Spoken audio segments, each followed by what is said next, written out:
Bismillahirrahmanirrahim. Assalamualaikum warahmatullahi wabarakatuh. Hari ini kita akan melanjutkan materi toksikologi dengan topik kelas toksikan, bahan tambahan pangan, obat-obatan terapi. Jadi materi ini merupakan materi kelanjutan dari materi kita pada pertemuan minggu lalu, yaitu mengenai pengantar toksikologi. Untuk lebih jelasnya akan saya jelaskan pada slide berikutnya. Toksikologi didefinisikan sebagai ilmu yang mempelajari pengaruh merugikan suatu zat atau bahan kimia pada organisme hidup atau ilmu tentang racun. Jadi di materi sebelumnya, toksikologi itu sebenarnya diambil dari bahasa Inggris, toksik yang artinya adalah racun. Sehingga toksikologi itu dapat diartikan pula sebagai ilmu tentang racun. Selain itu, di toksikologi kita juga mempelajari tentang adanya efek berbahaya dari zat kimia pada kehidupan. Jadi toksikologi ini mencakup beberapa disiplin ilmu seperti biologi, farmakologi, biokimia, fisiologi, dan patologi. Pentingnya toksikologi makin meningkat seiring dengan makin banyaknya senyawa asing yang ditemukan di suatu produk. Toksikologi itu kita belajar bahwasanya semua zat yang mengandung bahan kimia itu dia bersifat toksik atau beracun, bergantung dari dosis atau konsentrasi dari bahan tersebut.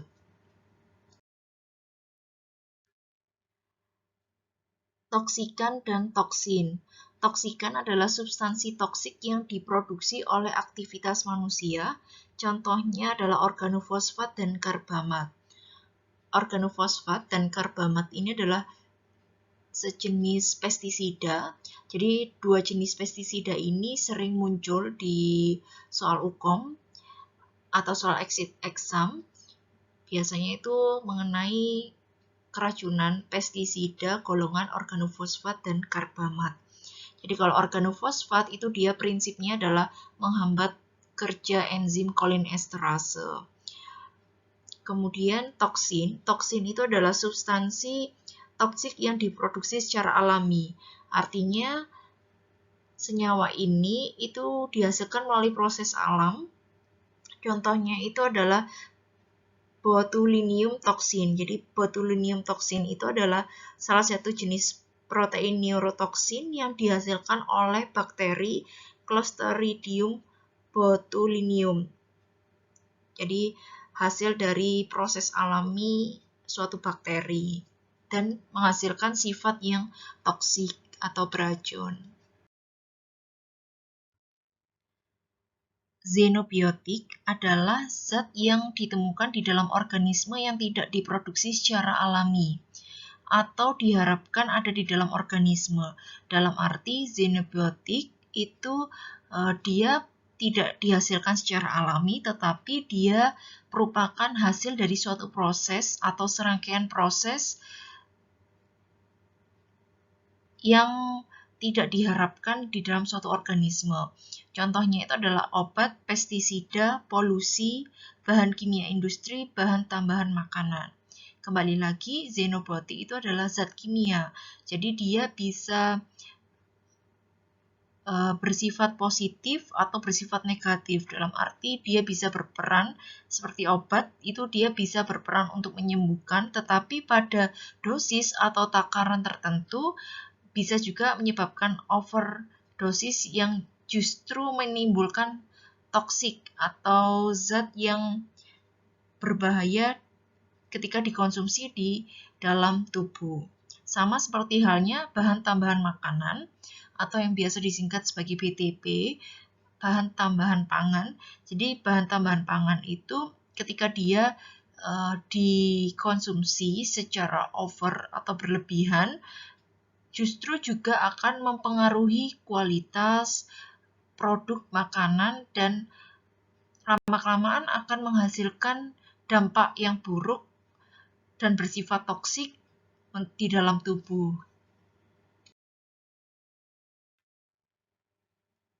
bahan tambahan pangan atau yang disingkat sebagai BTP atau food additive, yaitu bahan tambahan pangan yang sengaja ditambahkan ke dalam pangan untuk mempengaruhi sifat atau bentuk pangan. Biasanya bahan tambahan pangan ini ditambahkan atau dicampur sewaktu pengolahan pangan untuk meningkatkan mutu atau kualitas dari suatu pangan. Bahan tambahan pangan atau zat aditif itu ada dua jenis, aditif sengaja dan aditif tidak sengaja. Aditif sengaja adalah aditif atau bahan tambahan pangan yang sengaja ditambahkan ke dalam suatu makanan dengan maksud dan tujuan tertentu. Sedangkan aditif tidak sengaja itu adalah bahan tambahan pangan yang tidak sengaja terdapat di dalam suatu makanan, biasanya dalam jumlah kecil, karena adanya suatu proses atau hasil dari proses pengolahan suatu makanan. Klasifikasi bahan tambahan pangan. BPOM atau Badan Pengawas Obat Makanan telah mengklasifikasi bahan tambahan pangan kurang lebih ada 27 golongan. Yang pertama adalah anti-buih atau anti-foaming agent, yang kedua adalah anti-kempal atau anti-caking agent. Jadi bahan tambahan yang bertujuan untuk mencegah mengempalnya pangan berupa serbuk atau tepung. Jadi contohnya dalam merica bubuk, jadi dia diberi tambahan anti kempal biar tetap sesuai bentuknya, yaitu dalam bentuk bubuk dan tidak mengempal. Kemudian yang ketiga adalah antioksidan, yang keempat adalah bahan pengkarbonasi atau carbonating agent, yang kelima adalah garam pengimulsi atau emulsifying salt, yang keenam adalah gas untuk kemasan atau packaging gas, yang ketujuh adalah hemactan, yaitu bahan tambahan pangan yang bertujuan untuk menjaga kelembapan, yang kedelapan adalah pelapis atau glazing agent, yang kesembilan pemanis atau sweetener, yang ke-10 pembawa atau carrier, yang ke-11 pembentuk gel atau gelling agent, yang ke-12 pembuih atau foaming agent. 13 pengatur keasaman atau acidity regulator, 14 pengawet atau preservatif, 15 pengembang atau raising agent, 16 pengimulsi atau emulsifier, 17 pengental atau thickener, 18 pengeras atau firming agent, 19 penguat rasa atau flavor enhancer, 20 peningkat volume atau bulking agent, 21 penstabil atau stabilizer, 22 retensi warna atau color retention agent, 23 perisai atau flavoring, 24 perlakuan tepung atau flavor treatment agent, 25 pewarna atau color, 26 propellan, 27 sequestrant. Jadi sequestrant ini adalah zat pengikat logam pada bahan stabil yang digunakan dalam berbagai pengolahan pangan. Jadi kalau misalnya ada makanan-makanan yang dia wadahnya itu adalah kemasan kaleng, maka butuh adanya sequestrant ini untuk menjaga, menstabilkan warna, cita rasa, tekstur dari makanan-makanan yang dikemas dalam produk kaleng. Nah, biasanya penjelasannya ini akan ikut dalam topik analisa makanan minuman atau amami.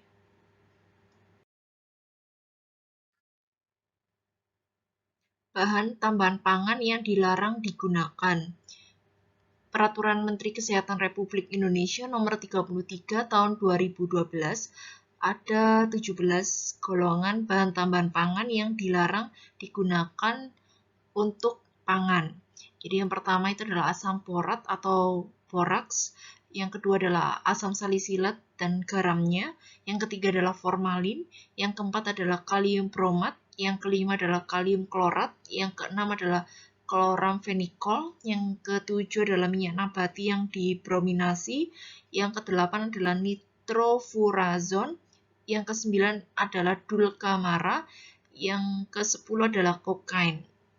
Yang ke-11 nitrobenzen, 12 sinamil antranilat, 13 dihidrosafrol, 14 biji tonka, 15 minyak kalamus, 16 minyak tansi, dan 17 minyak sassafras.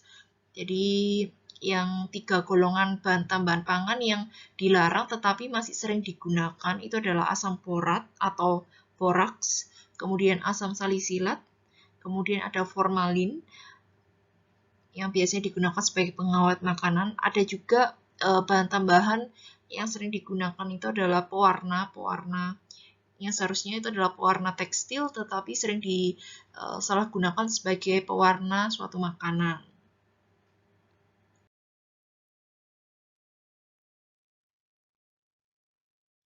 Pewarna berdasarkan Peraturan Menteri Kesehatan RI nomor 772, pewarna diklasifikasi menjadi dua, yaitu pewarna alami dan pewarna sintetik. Pewarna alami biasanya dia diperoleh secara alami dari suatu tumbuhan atau hewan seperti karotenoid. Jadi karotenoid itu merupakan zat warna berwarna kuning, merah, dan oranye yang diperoleh dari tumbuhan atau buah-buahan seperti wortel, tomat, jeruk, dan lain sebagainya. Kemudian karoten. Jadi karoten ini adalah pewarna yang berwarna merah orange, biasanya ditemukan di dalam produk seperti wortel. Kemudian antosianin. Antosianin merupakan pigmen yang berwarna orange, merah, dan biru, ditemukan di dalam produk buah-buahan atau tanaman seperti anggur, stroberi, raspberry, dan lain sebagainya. Sedangkan kurkumin itu adalah pewarna kuning orange yang biasanya ditemukan di dalam kunyit atau temulawak. Sedangkan pewarna sintetik itu ada metanyl yellow memberikan warna kuning, rhodamin B berwarna merah. Jadi metanyl yellow dan rhodamin B ini adalah pewarna-pewarna yang sintetik, jadi sengaja disintesis.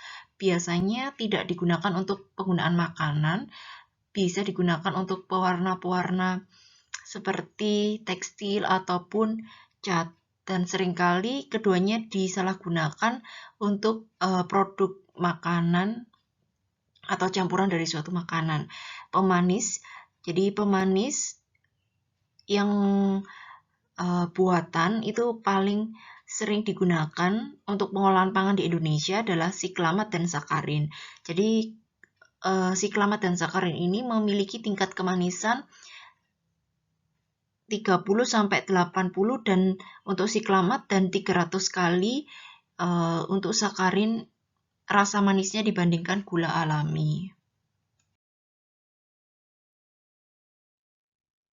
Berikut ini adalah tabel pemanis buatan yang diizinkan digunakan dalam pangan berdasarkan Peraturan Menteri Kesehatan nomor 772. Ada sakarin berupa garam natrium sakarin, kemudian ada siklamat berupa garam natrium dan kalsium siklamat, kemudian ada sorbitol dan ada aspartam. Jadi masing-masing pemanis buatan ini ada ukuran maksimal yang boleh dikonsumsi. Nah, jika pemanis buatan ini over atau berlebih dikonsumsi di dalam tubuh, lama-kelamaan justru dia menjadi zat toksik yang berbahaya dan memicu beberapa penyakit seperti diabetes atau kencing manis, atau mungkin pemanis ini bisa memicu penyakit bersifat karsinogenik dan kanker. Pengawet adalah bahan tambahan pangan yang bertujuan untuk menghambat atau memperlambat proses fermentasi, pengasaman, atau penguraian yang disebabkan oleh mikroba, sehingga makanan itu bisa tahan dalam waktu yang relatif lama. Berdasarkan Peraturan Menteri Kesehatan RI nomor 772, ada beberapa bahan tambahan pangan seperti pengawet yang sering disalahgunakan. Jadi ada formalin dan ada benzoat atau natrium benzoat. Jadi kalau formalin itu adalah bahan tambahan pangan berupa pengawet yang sering ditambahkan ke dalam produk pangan seperti tahu atau mie basah. Padahal sebenarnya formalin itu sering digunakan sebagai bahan untuk mengawetkan mayat atau organ tubuh. Jadi kalau misalnya formalin itu dikonsumsi secara berlebih di dalam tubuh, maka lama-kelamaan dia akan menjadi zat toksik yang berbahaya bagi kesehatan dan bisa memicu penyakit seperti kanker. Sedangkan natrium benzoat itu adalah bahan pengawet yang sengaja ditambahkan untuk mengawetkan makanan atau minuman seperti sari buah, kemudian minuman ringan, saus tomat, dan produk makanan lainnya. Nah, ini ada tabel tentang klasifikasi pengawet yang diizinkan untuk digunakan di dalam pangan. Jadi ada benzoat. Benzoat itu dia boleh dikonsumsi dengan ukuran maksimal sekitar 600 gram per kilogram atau 1 gram per kilogram. Kemudian ada propionat, nitrit, sorbat, sulfit. Jadi bahan pangan ini boleh dikonsumsi dengan ukuran maksimal sesuai yang ada di tabel. Nah, jika berlebih, maka dia akan mempengaruhi kualitas dari suatu makanan, cita rasa, dan dikonsumsi oleh manusia lama-kelamaan akan memicu adanya suatu penyakit.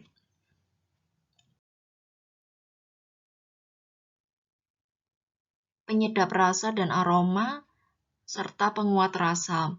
Penyedap rasa dan aroma yang dikenal luas di Indonesia adalah vetsin atau bumbu masak yang terdapat dengan berbagai merek di pasaran.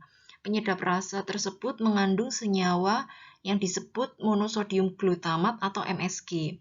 MSG, khususnya senyawa glutamat atau asam glutamat, itu dia memiliki peran untuk merangsang dan menghantar sinyal-sinyal yang ada di dalam sel otak. Berdasarkan Peraturan Menteri Kesehatan Republik Indonesia Nomor 772, penggunaan MSG dibatasi hanya secukupnya dan tidak boleh dikonsumsi secara berlebih.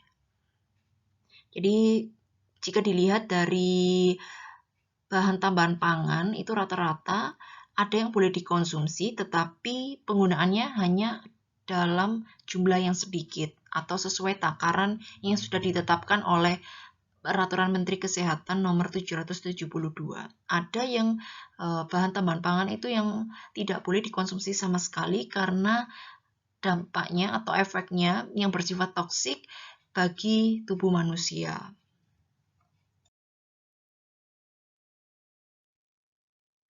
Obat dapat menimbulkan efek yang tidak diinginkan yang berkaitan dengan dosis yang diberikan. Ada 3, yang pertama adalah efek samping atau side effect, yang kedua adalah efek merugikan atau adverse effect, dan yang ketiga adalah efek toksik atau toxic effect.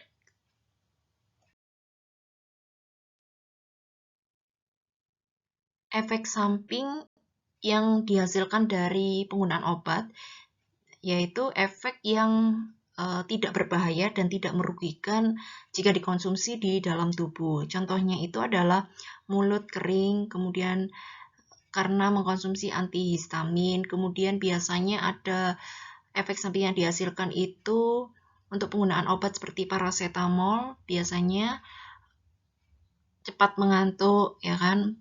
Biasanya untuk obat-obatan yang anti-flu atau obat-obatan untuk influenza, itu biasanya efek samping yang dihasilkan itu adalah cepat mengantuk. Kemudian ada efek yang dapat ditoleransi atau obat itu bermanfaat untuk pengobatan dengan efek samping yang bisa ditoleransi karena mungkin dosis atau takarannya itu dalam low dose atau dosis yang rendah sehingga dia tidak menimbulkan efek jangka panjang jika dikonsumsi dalam tubuh. efek merugikan yang dihasilkan ketika mengkonsumsi obat. Jadi efek ini dia merugikan dan berbahaya bagi tubuh jika dikonsumsi secara terus-menerus dan dalam waktu yang lama. Misalnya adalah diare yang terus-menerus, kemudian muntah. Kemudian ada juga gangguan SSP atau susunan saraf pusat yang menyebabkan seseorang itu menjadi bingung atau linglung. Kemudian kerusakan organ tubuh, biasanya adalah ginjal dan hati, karena penggunaan konsumsi obat jangka panjang. Jadi biasanya ada obat-obatan tertentu yang harus dikonsumsi dengan meminum air putih dalam jumlah yang banyak. Tujuannya adalah agar obat itu nanti dia diserap di dalam tubuh untuk mengobati penyakit dan sisanya akan dikeluarkan bersama dengan urin. Jadi ada obat-obatan yang tidak dibutuhkan di dalam tubuh, dia akan dikeluarkan atau diekskresikan bersama dengan urin.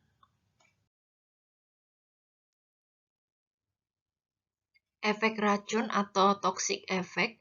Jadi obat-obatan yang sangat berbahaya atau mengancam kehidupan, kemudian pemberian obat dihentikan atau diberi terapi suportif atau terapi pendukung. Jadi ada obat-obatan yang dikonsumsi itu justru menimbulkan efek toksik atau efek yang berbahaya. Contoh yang paling gampang itu adalah obat kanker. Jadi ada obat kanker itu dengan menggunakan obat kemoterapi. Jadi selain dia diradiasi juga mengkonsumsi obat-obatan kemoterapi. Salah satunya adalah cisplatin. Jadi cisplatin ini adalah salah satu jenis obat kemoterapi. Jika dikonsumsi dalam jangka waktu yang panjang, maka akan mempengaruhi kualitas hidup dari pasien penderita kanker. Jadi contohnya itu adalah toksisitasnya itu adalah ada hematologi toksisitas, kemudian ada neurotoksisitas. Jadi ketika seorang penderita kanker mengkonsumsi obat cisplatin itu dalam jangka waktu yang panjang, benar sel kankernya itu mati, tetapi sel normal yang berdekatan dengan sel kanker itu juga ikut berpengaruh. Sehingga biasanya lama-kelamaan sebenarnya orang penderita kanker itu hanya memperpanjang umur, tidak 100% membunuh sel kanker. Dan biasanya ada obat-obatan itu yang dibeli atau dikonsumsi itu berdasarkan resep dari dokter.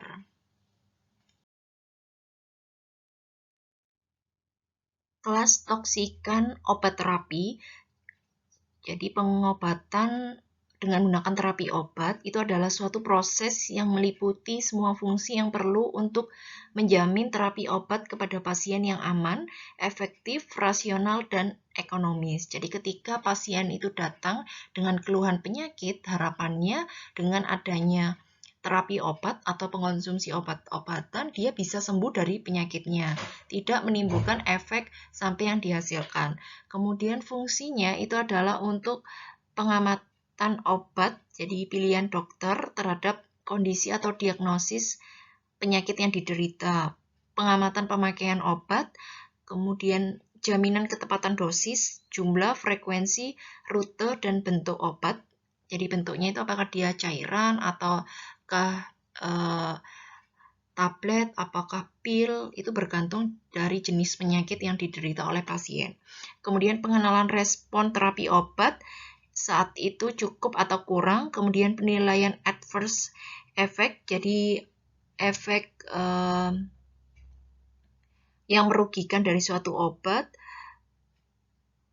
potensial yang terjadi, kemudian alternatif atau perubahan-perubahan yang direkomendasikan dalam suatu terapi pengobatan. Sasarannya ada dua, yaitu pertama mengoptimalkan terapi obat, jadi memastikan bahwasannya obat itu dia bekerja secara efektif, efisien, efikasi dalam terapi penyembuhan suatu penyakit. Kemudian yang kedua adalah meminimalkan toksisitas dan memberikan solusi masalah yang merusak atau mengurangi akses seorang pasien ke patuhan suatu regimen terapi obat tertentu.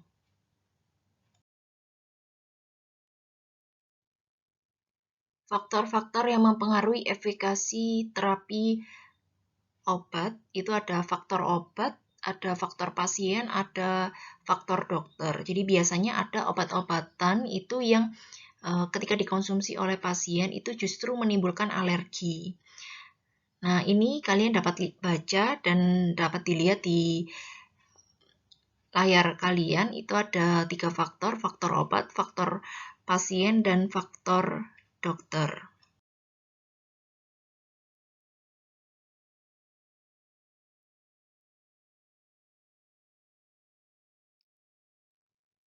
Pemantauan terapi obat meliputi ketepatan terapi, ketepatan penggunaan obat seperti dosis, indikasi, interaksi, duplikasi, kontraindikasi, ketepatan rute.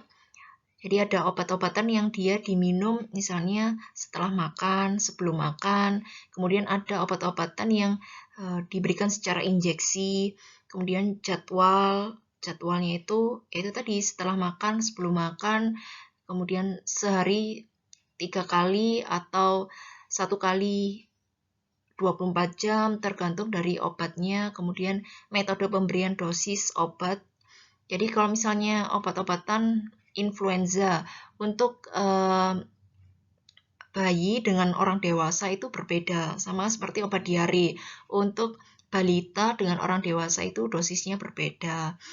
Kemudian ada ketepatan informasi, jadi biasanya di dalam kemasan suatu obat atau etiket obat itu ada indikasi yang dihasilkan ketika mengkonsumsi obat tersebut. Kemudian tingkat kepatuhan pasien terhadap apa yang dituliskan di dalam resep ataupun di dalam kemasan suatu obat. Misalnya obat itu hanya boleh dikonsumsi 1 kali sehari, tetapi karena mungkin dia ingin sembuh atau pasien ingin sembuh, maka dia mengkonsumsinya 2 kali sehari. Berarti kan pasien itu tidak patuh dengan aturan penggunaan obat. Kemudian interaksi obat. Jadi obat makanan, obat uji laboratorium, dan obat penyakit. Kemudian data laboratorium klinik dan farmakokinetik. Jadi farmakokinetik itu seberapa cepat obat itu bisa bekerja di dalam tubuh. Jadi tujuannya adalah untuk mengevaluasi efek samping, kemudian toksisitas atau efek merugikan yang dihasilkan setelah mengkonsumsi obat. Kemudian tanda fisik dan gejala klinik yang relevan dengan terapi obat pasien.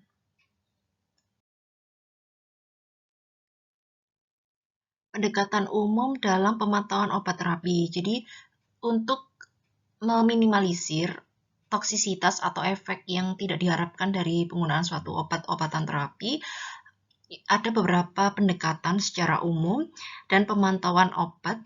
Ada 3, yang pertama adalah indikasi obat yang ditulis oleh dokter, kemudian indikasi masalah atau diagnosis yang menyebabkan dokter menulis obat-obatan tersebut. Kemudian yang ketiga itu adalah uraian suatu daftar parameter objektif dan subjektif untuk mengevaluasi hasil. Jadi ketika seseorang itu sudah periksa di laboratorium, kemudian sudah ditentukan penyakitnya oleh dokter, kemudian dia mengkonsumsi obat.